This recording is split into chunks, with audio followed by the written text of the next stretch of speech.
Olá meus amigos, bem-vindo a mais um vídeo do canal Ideias Eletrônicas. Hoje nós vamos falar sobre um dispositivo muito importante que é o DPS Classe 3. Para quem não conhece, eu já fiz um vídeo no nosso canal falando sobre os tipos de DPS.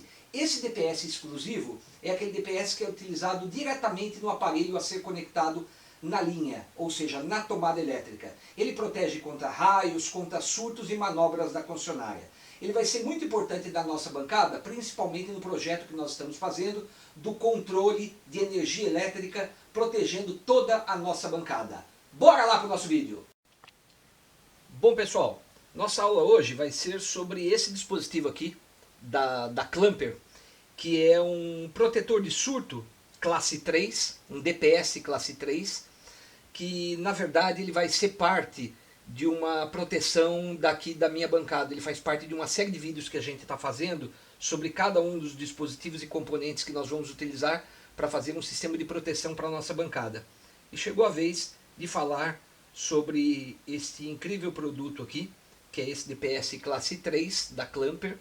A gente vai falar sobre os motivos de utilizar ele e vamos debulhar, fazer uma análise, na verdade, debulhar e fazer uma análise do circuito deste equipamento, desse dispositivo, na verdade, de surto, classe 3. Mas antes, vamos comentar, vamos relembrar um pouquinho sobre o que é o DPS e as classes deles. Eu vou deixar um link aí na descrição do nosso vídeo, porque eu já tenho um vídeo falando sobre DPS.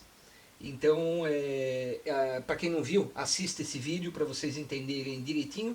Mas antes de começar a explicar, eu quero dar uma repassada no que é o DPS, só para a gente poder dar uma relembrada rápida aqui, para quem ainda não viu o outro vídeo. DPS, na verdade, vem de dispositivos de surto. São dispositivos que nós colocamos no nosso quadro de distribuição de energia, ou no nosso quadro de medição de energia, ou até mesmo na tomada, que é o caso desse classe 3 aqui, para proteger os equipamentos eletrônicos contra possíveis surtos ou descargas de energia elétrica, normalmente advindas de manobras da concessionária ou mesmo de descargas atmosféricas, por exemplo, um raio, né? E isso faz com que induza uma corrente, uma tensão, perdão, na nossa linha de transmissão, queimando os equipamentos que eventualmente estejam conectados à rede. Os DPS, na verdade, eles se dividem em três classes, né? Classe 1, classe 2 e classe 3, né? Tem a imagem no vídeo aí para vocês. Eu vou falar primeiro da classe 1, né? O classe 1, ele é um dispositivo que normalmente ele é instalado em áreas rurais ou edificações como SPDA, que são aqueles sistemas de proteção de descargas atmosféricas, também conhecido como para-raio, né? Ele normalmente é instalado no quadro de medição de energia elétrica, ou mesmo até no quadro no QDC, que é o quadro de distribuição do circuito, né? Mas ele é utilizado mais em locais onde possui uma área sujeita a uma descarga atmosférica direta, ou seja, aqueles lugares que normalmente caem muito raio. Isso normalmente é utilizado mais no campo, né? Ou cidades, em regiões mais afastadas.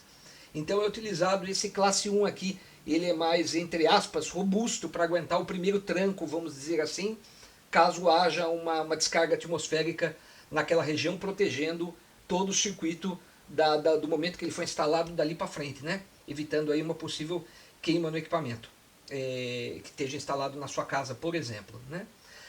Aí temos também o classe 2, vocês estão vendo a foto dele no vídeo aí. Ele já é mais utilizado em áreas sujeitas a descargas indiretas. O que significa descargas indiretas? Significa aquela região onde, por exemplo, o raio não cai tão perto, mas o raio induz uma tensão na rede e uma corrente na rede e faz com que haja um pico de tensão, né, um pico de carga muito alta na rede de transmissão, fazendo com que queime os equipamentos. Então, normalmente mais utilizado em regiões onde tem um conglomerado de casas, centro de cidades. Dificilmente um raio vai cair numa casa, né? Ele normalmente cai em prédios ou cai em para-raios de grandes construções ao redor. Então, o classe 2 ele é mais utilizado nesses casos, né? Normalmente ele é instalado, ele é instalado no quadro de distribuição de circuito. Então ele protege eventualmente toda a tomada que tiver ou equipamentos eletrônicos, né, não só tomadas, mas toda a parte de iluminação, por exemplo, toda a parte elétrica, né, vamos falar, a partir do momento que ele está instalado no quadro, dali para frente ele protege tudo. E por último, ele também é utilizado, perdão, classe 2, em manobras, né? Às vezes nós temos a concessionária fazendo uma manobra de liga e desliga na estação, às vezes por uma manutenção da rede de distribuição, e ela quando faz o religamento dessa energia elétrica, às vezes vem com um pico muito alto. E é esse DPS classe 2 que vai segurar, entre aspas, esse tranco, não deixando passar esse pico de energia para dentro da sua casa, destruindo eventualmente outros equipamentos que existam lá. E por último chegamos no DPS classe 3, que na verdade são esses dois modelos que eu tenho aqui, né, da Clamper, na verdade que é um excelente fabricante. Eu tenho no modelo de 3 pinos e tem no modelo de 2 pinos, né? Você encontra aqui com tomadas para saída, aqui ó, vou colocar aqui no vídeo, para saída americana, né? Mas esse aqui também é saída americana, não sei se vocês conseguem ver no vídeo aí, ó. Saída americana, mas também tem a saída com a tomada de 3 pinos, que é a tomada brasileira, né? Ela tem para esses dois modelinhos. Aqui no meu caso, como a gente trabalha com muito equipamento importado, né? Então a tomada eu utilizo aqui na bancada mais o padrão com saída americana. Esse DPS classe 3 aqui, ele é indicado, né? Ele trabalha em conjunto com esses outros aqui, tá ok? Mas ele é indicado para proteger um determinado equipamento específico na sua tomada, né? E eventualmente protegendo aquele determinado equipamento contra um surto. Ah, mas por que eu precisaria de um DPS classe 3 se na minha casa, por exemplo, eu posso ter um classe 2 já instalado, né? Ou até mesmo um classe 1 já instalado, um classe 1 ou classe 2? Por que eu precisaria de um DPS classe 3? Né? Esse aqui já não protegeria o meu equipamento? Mas acontece que às vezes nós criamos surtos dentro da nossa casa provenientes de ligação de grandes motores. Às vezes tem o motor de uma piscina, toda vez que se liga, dá um pico de energia elétrica dentro da tua própria casa, e esse pico ele é criado depois da instalação do quadro de QDC. Então, esse DPS classe 2 aqui que está instalado no quadro DC, no quadro QDC, ele não vai pegar o pico gerado por aquele motor de piscina. Ou mesmo uma máquina de lavar roupa, ou até mesmo um grande transformador pode criar um pico de energia elétrica dentro da tua casa proveniente depois de um classe 2. Então isso faz com que esse dispositivo aqui segure eventualmente esse problema que tenha, ok? Agora eu vou apagar aqui, eu vou desenhar o circuito desse dispositivo, na verdade, tem até no site da Clamper, ele está disponível esse circuito, e aí nós vamos debulhar esse circuito para vocês entenderem como funciona essas duas belezinhas aqui, ok? Vamos lá! Bom pessoal, agora vamos comentar um pouquinho sobre o circuito. Esse circuito está disponível no site da Clamper, para quem não quiser baixar lá, também tem aí no vídeo, eu mostrei a foto para vocês, mas ele está descrito aqui na bancada para a gente poder analisar esse circuito. Esse especificamente aqui é o circuito desse de 3 polos, né? E que tem o terra central. A única diferença desse aqui para esse aqui é que este aqui ele tem esse circuito no meio aqui composto de 2 varistores, e o que tem o pino terra central não tem esses 2 varistores, só tem esse varistor primeiro aqui, ó, esse primeiro circuito. Então esse circuito do meio aqui, ó, ele não tem nesse circuito de 2 pontas, tá bom? Então eu vou falar desse aqui, que é o mais completo, mas na verdade vale para esse aqui também. Basta eliminar esses dois varistores, né? Obviamente não vai ter nem esse terra inicial aqui e nem esse terra final aqui, porque ele não tem o pino terra. Mas a pergunta que não quer calar, ambos protegem a residência da pessoa, mesmo que ela não tenha aterramento na residência? Sim, mas como é que funciona se não tem terra, na verdade? Rapidamente, antes de a gente explicar o circuito, ele funciona da seguinte forma. O que tem o terra, se eventualmente houver um surto em qualquer uma das 2 pontas, vindo por qualquer uma das fases, ele vai escoar para o terra e resolvido o problema, né? Então tem o terra no circuito, está resolvido o seu problema. Mas e o que não tem terra? Como é que funciona? Muitas vezes a gente sabe que a residência é antiga, apesar do aterramento hoje em dia ser obrigatório, mas você vai pegar residências ou comércios muito antigos que não possuem o terceiro pino de aterramento, né, nessa residência ou nesse comércio. Então, nesse caso em específico, o que vai acontecer? Quando o surto vem, ele vem por uma das fases. E ele vai escoar para uma das outras fases, porque a gente sabe que apesar de ser fase, se ela vier por uma fase e aqui for o neutro, nessa outra ponta, numa rede 127, por exemplo, ou até numa rede 220 composta de fase neutro, o surto vem pela fase e escoa pelo neutro. Está resolvido o problema. Mas e se for fase, por exemplo, numa rede 220? No meu caso aqui, ele é um 220 composto de fase e fase. A gente sabe que as duas fases, elas nunca têm o mesmo potencial, exatamente o mesmo potencial. Então o que vai acontecer? O surto vai vir por uma fase e vai escoar para a fase que tem o menor potencial, mesmo não tendo terra. Então esse dispositivo ele protege, sim, o equipamento, mesmo não tendo terra. Lógico que se você tiver o terra no seu circuito, você vai ter muito mais protegido. Eu indico que tenha terra. Mesmo se você não tiver, procure um eletricista da sua confiança e mande tentar passar um conduíte terra por dentro dessa sua instalação para que você possa ter uma segurança a mais. Mas caso não seja possível, você pode utilizar esse sistema. Então, repetindo, esse aqui funciona, vindo por qualquer uma das duas fases, seja fase ou fase neutro, vai escorrer sempre para o terra aqui, escoar sempre para o terra o surto. Nesse caso específico, se for fase, vai escoar para a fase de menor potencial. E se for fase neutro, vai escoar para o neutro. Então protege também da mesma forma. Como é que funciona esses dois circuitos aqui? Né? Esses dois, vou até colocar eles mais para frente aqui, ó, para deixar eles sempre à mostra aqui, aqui no vídeo. Acho que eles pegam aqui no vídeo. Pega, deixa eu ver aqui, ó. Pronto, vou deixar aqui embaixo. Como é que funciona, na verdade, esse circuito aqui?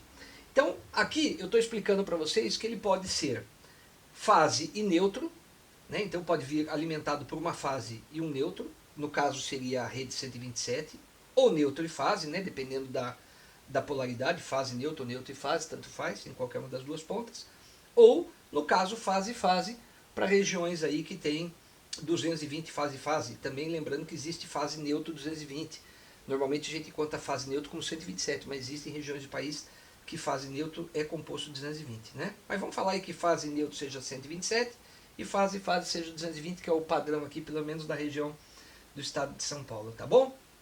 Primeira coisa que a gente vai ter aqui, nós vamos ter, no descritivo desse circuito, um fusível. Nós vamos comentar cada um desses componentes primeiro.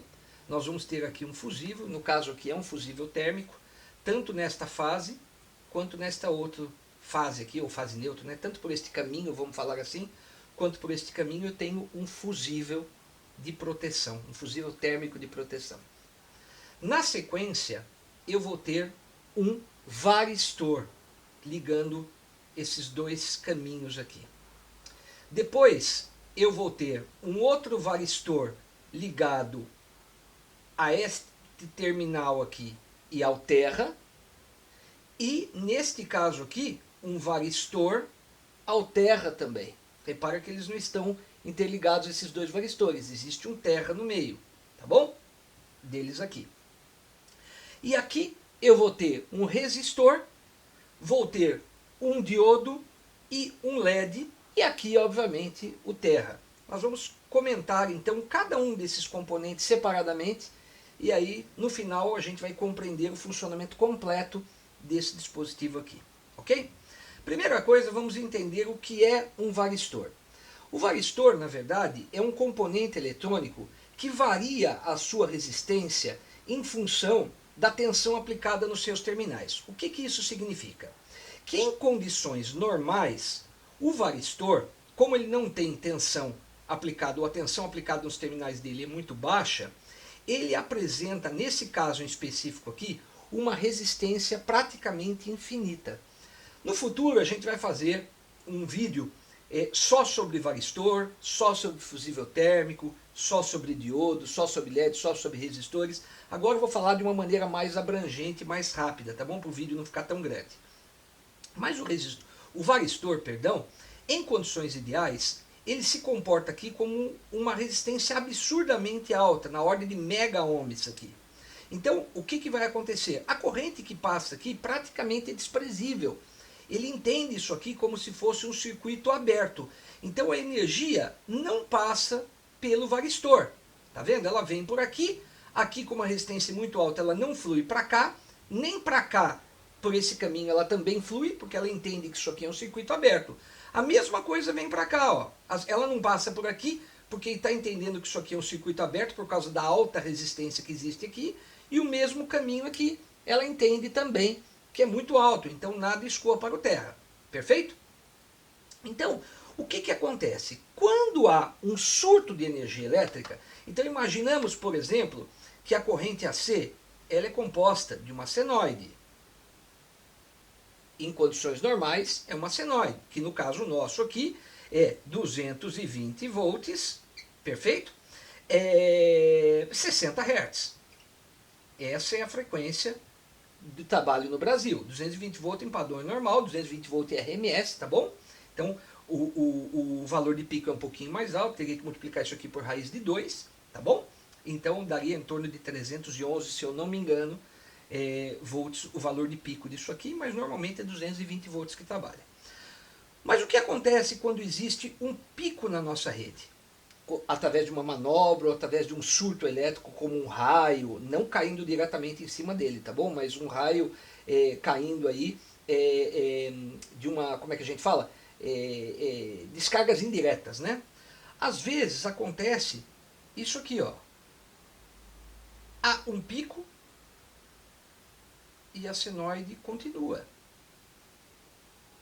Pode até acontecer de no outro semicírculo ela vir normal e o semicírculo aqui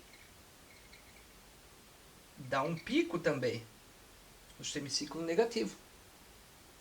Esses picos, apesar de eles durarem milésimos de segundos, é muito rápido, eles atingem às vezes até 1000 volts, ou até mais, dependendo do surto que cair na rede.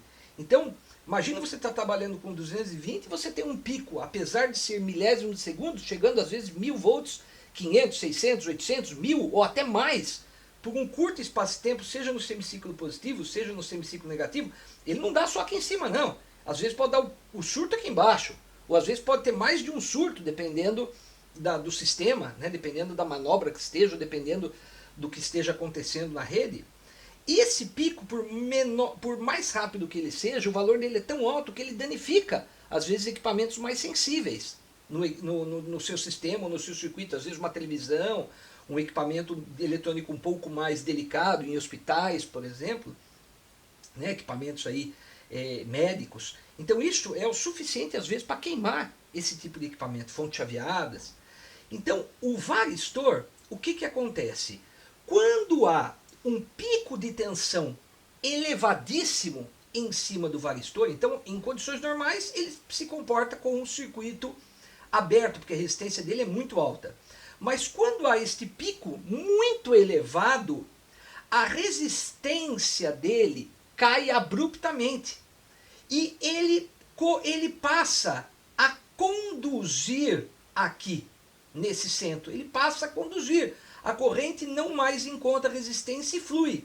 Então, nesse caso específico aqui, o que vai acontecer? Se houver um pico de energia aqui muito grande, repara que esse varistor, ele vai proteger aqui esse circuito, né, fazendo com que escoe para essa outra fase, ou até dependendo do esquema, ele passa por esse segundo varistor aqui e escoa para o terra.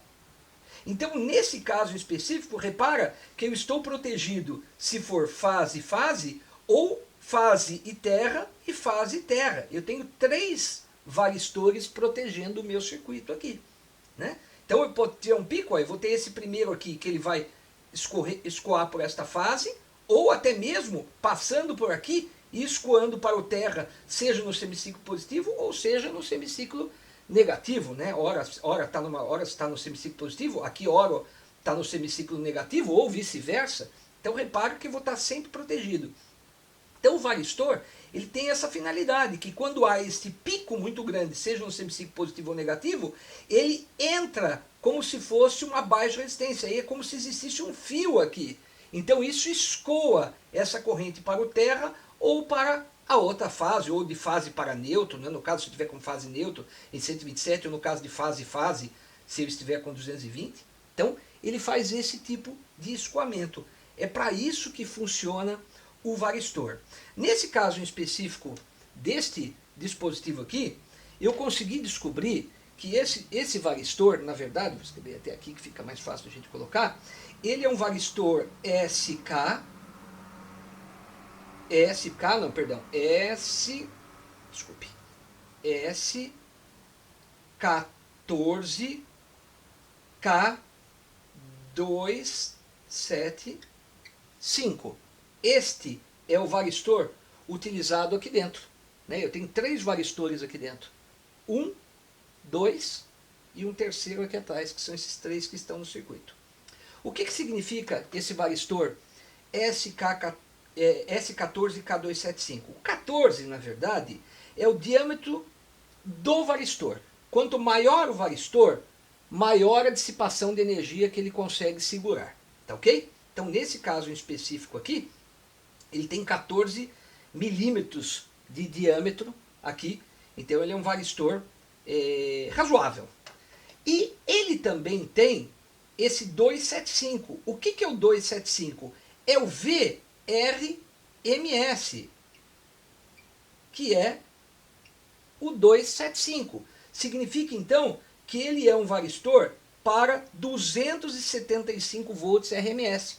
Mas eu estou trabalhando com 220 volts. Então ele funciona tanto para 220 volts quanto para 127. Né? Ainda, lembrando de que o varistor ele é um componente bastante interessante, porque ele funciona tanto para circuito AC quanto para DC. Esse 275 é o valor RMS AC dele.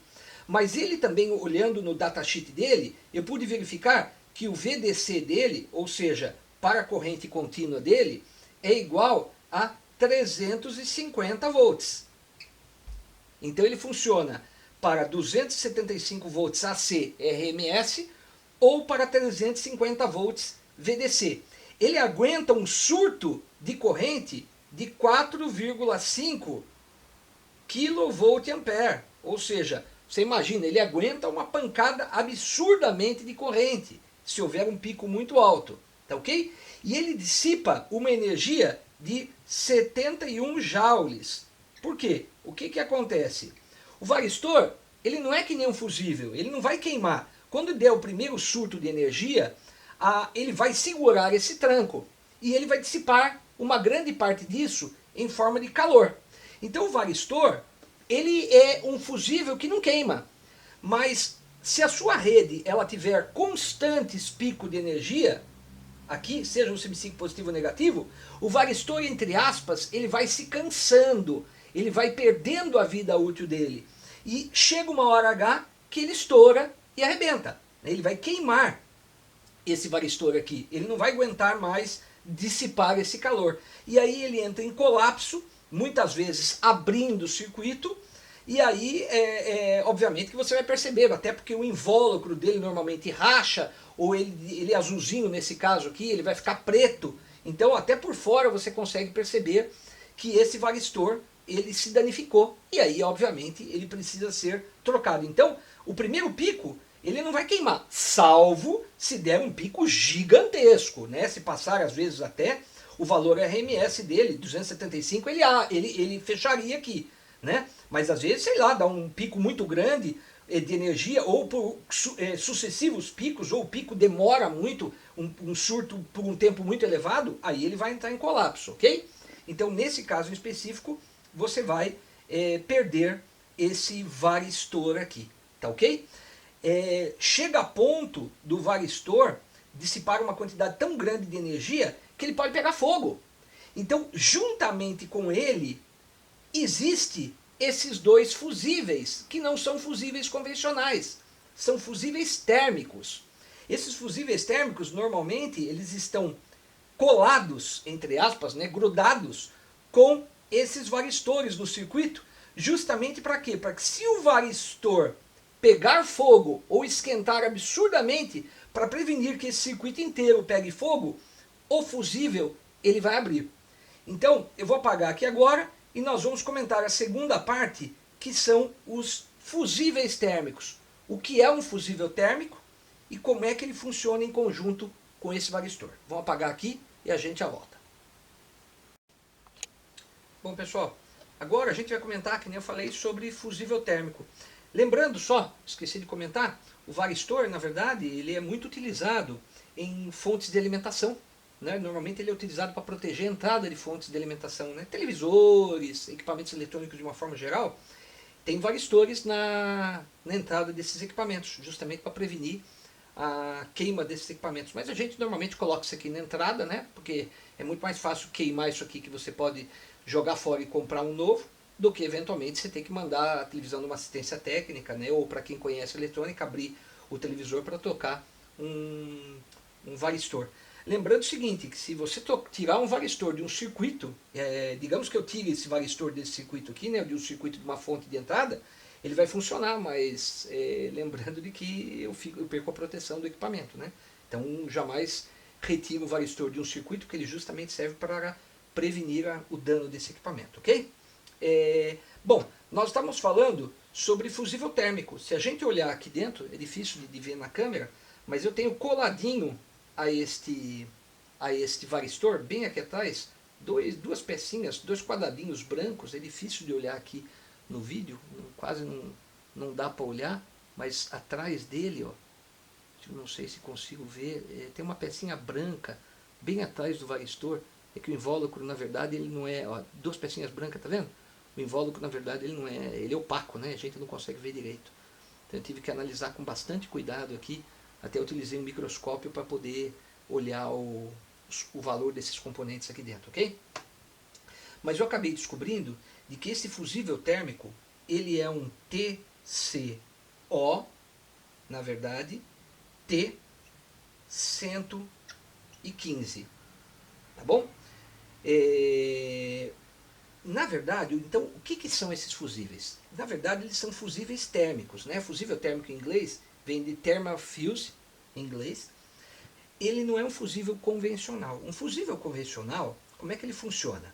Fusível convencional, que são aqueles fusíveis de vidrinho que a gente está acostumado, né? Principalmente no circuito eletrônico, existem diversos fusíveis, mas aquele que é mais comum, que é aquele do vidrinho, ele é projetado para um aumento excessivo de corrente, para uma sobrecorrente.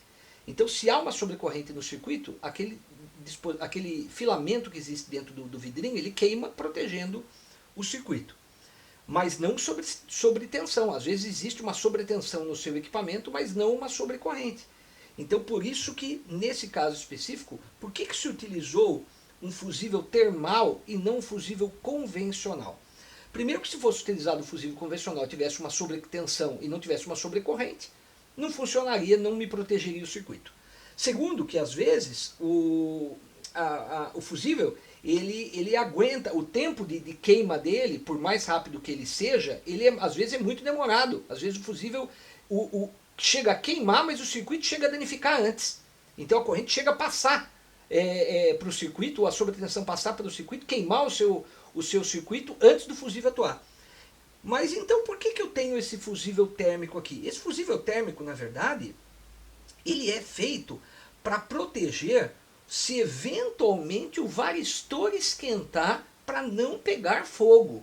É para isso que é feito este fusível térmico. Ele é colado ao varistor. Se a gente observar aqui, seja no de 2 polos, né, ou seja no de 3 polos, os fusíveis térmicos estão colados aos 2 primeiros varistores, também coladinho aqui, encostado. Por quê? Nesse aqui não tem fusível térmico, tá bom? Só está nesses 2 aqui, principalmente, no circuito.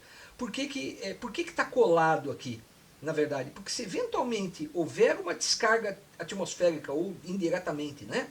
E houver a passagem de corrente, um valor muito elevado em cima desse varistor, mas muito elevado, que ele já se danifique de cara, ou se ele tiver diversas vezes ele atuar, vai chegar uma hora H que ele não vai aguentar mais dissipar calor. E aí ele pode romper pegando fogo. esquentando demais. Nesse caso específico, o fusível térmico ele vai atuar. Então esse fusível térmico ele não é feito para atuar sobre corrente, ele é feito para atuar sobre tensão. Então esse TCO 115, eu consegui observar que ele é para 115 graus Celsius. Então se eventualmente eu tiver uma sobretemperatura em cima dos varistores de mais de 115 graus, esses varistores aqui, eles entrarão em combustão, na verdade, e esse fusível térmico vai romper, ok? Outra coisa é que esse fusível térmico aqui, ele também é para 250 VAC, ou seja, ele é para tensões alternadas, então ele dá para trabalhar nesse circuito aqui de 250 volts, né? Ou seja, está dentro do valor RMS de 220, por exemplo, de uma rede. E outra coisa interessante também, que ele é de 15 a 16 amperes. Nossa, mas por que eu preciso saber a corrente dele, uma vez que ele não vai atuar como corrente, né? Ele vai atuar mais como um aumento de temperatura?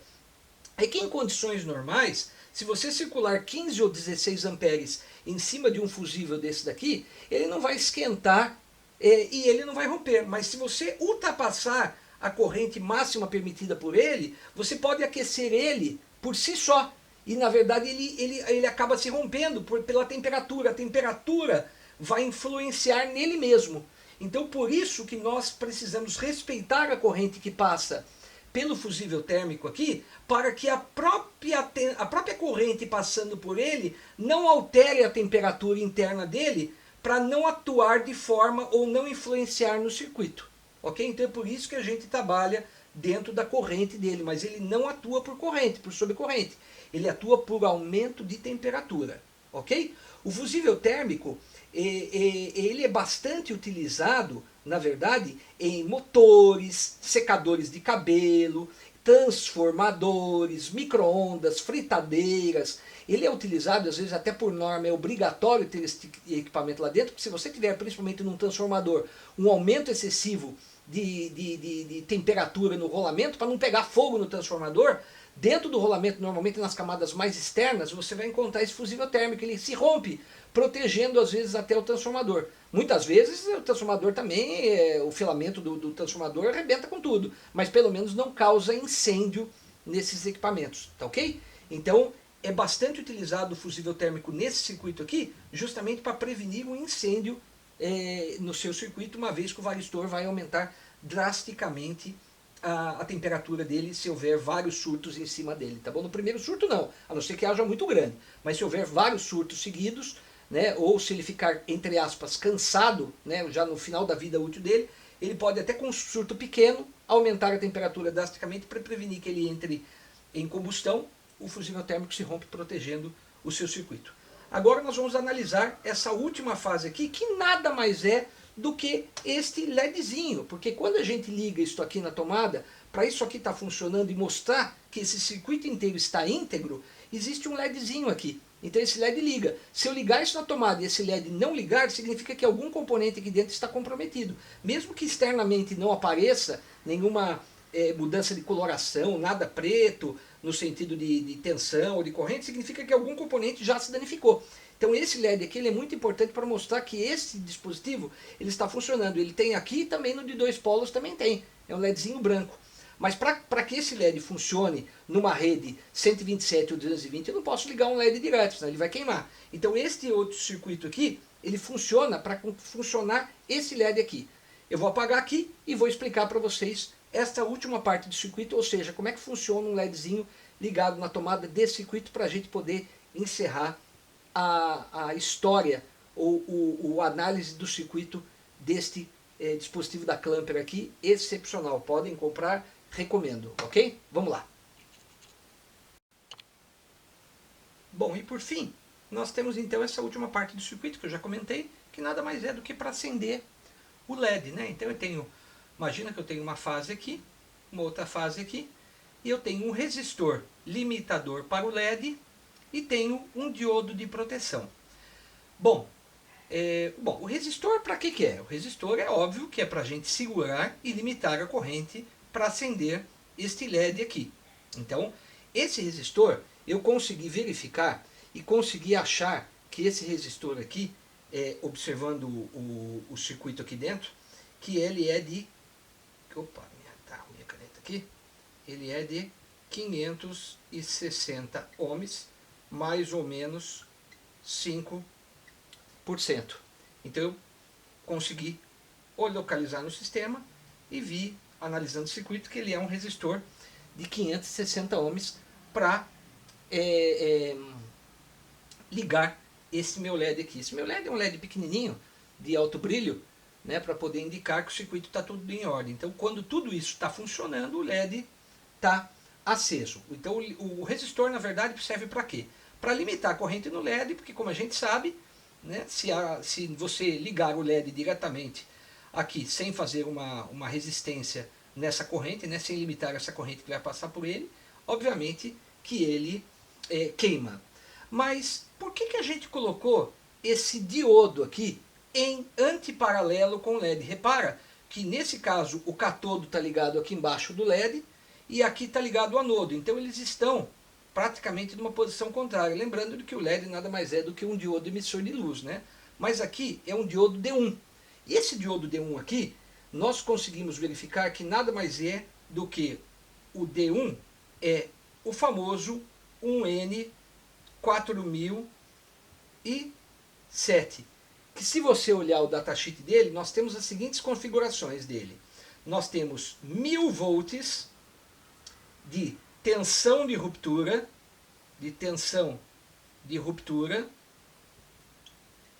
ou seja, ele aguenta até 1000 volts em cima dele de tensão de ruptura. Nós temos uma corrente máxima dele de 1 ampere, a corrente dele máxima, isso aqui seria o I máximo dele, 1 ampere, ou seja, tranquilamente nós não temos uma corrente de 1 ampere aqui, então ele está bem longe disso, ele funciona tranquilamente. Ele pode aguentar um pico de 30 amperes de corrente, então, de corrente de pico e de pico, isso obviamente muito rapidamente. Então se houver um pico de corrente de 30 amperes ele aguenta. Aqui também não é o caso, isso eu só estou especificando, ó, o diodo. Aqui é o resistor, ó. O resistor não tem muito segredo, tá bom?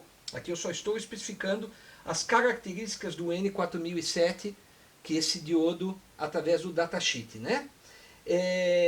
E temos com uma tensão reversa dele de 700 volts de tensão reversa. Tensão reversa.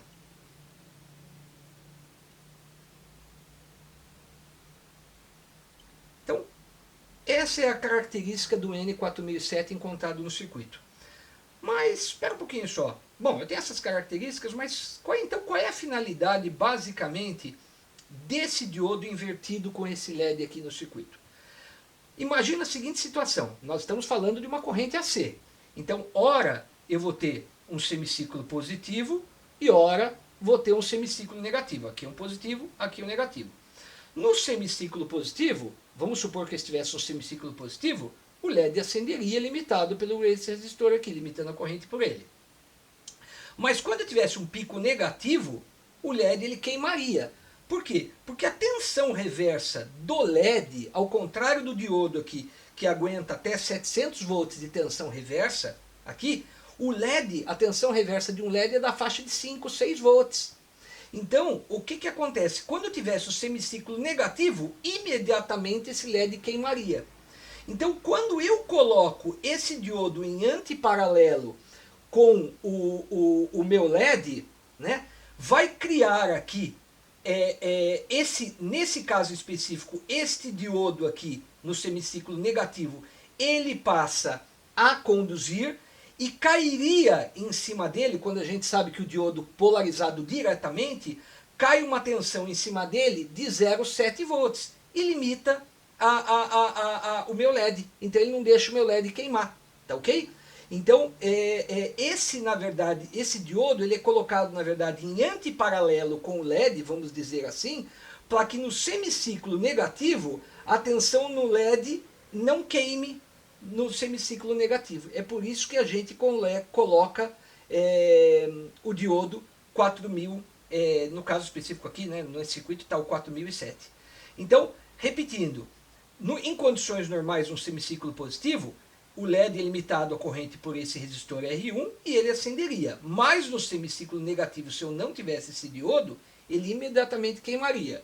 Então nós colocamos esse diodo em antiparalelo com o LED, porque no semiciclo negativo ele conduz e ele limita a tensão em cima do LED, não deixando o LED queimar no semiciclo negativo, vamos dizer assim. Tá ok? Porque isso aqui fica 0,7 volts, então em cima do LED fica limitado essa tensão também, porque eles estão em paralelo, então consequentemente o LED não queima.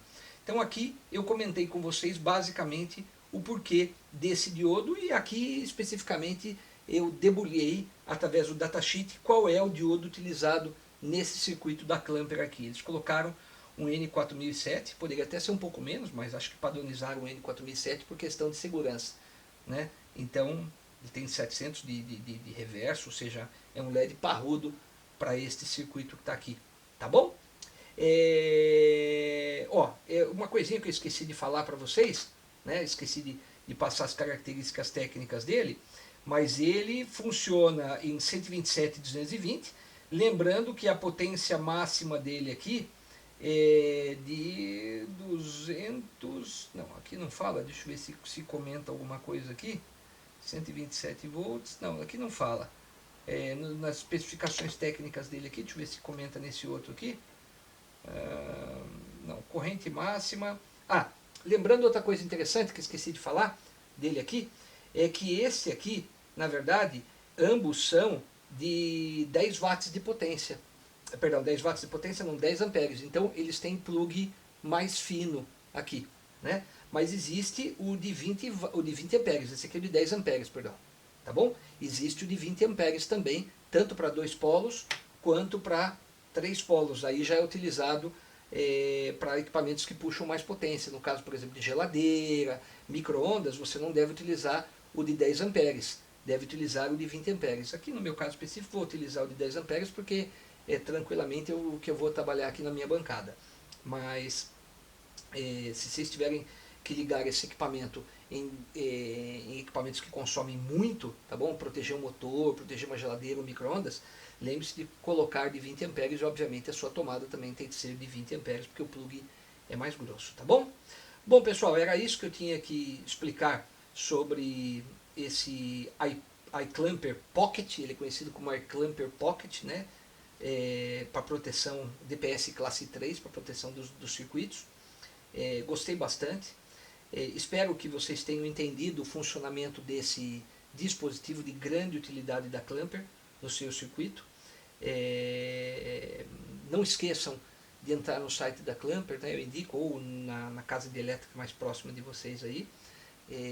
Procurem ter esse tipo de equipamento ligado nos equipamentos mais sensíveis da casa de vocês para proteger possíveis circuitos. Não estou ganhando absolutamente nada em fazer uma publicidade da Clamper, tá bom? Eles provavelmente nem me conhecem, mas eu gosto de quando o equipamento ele é bem feito e bem projetado, que foi o caso desses aqui, tá bom?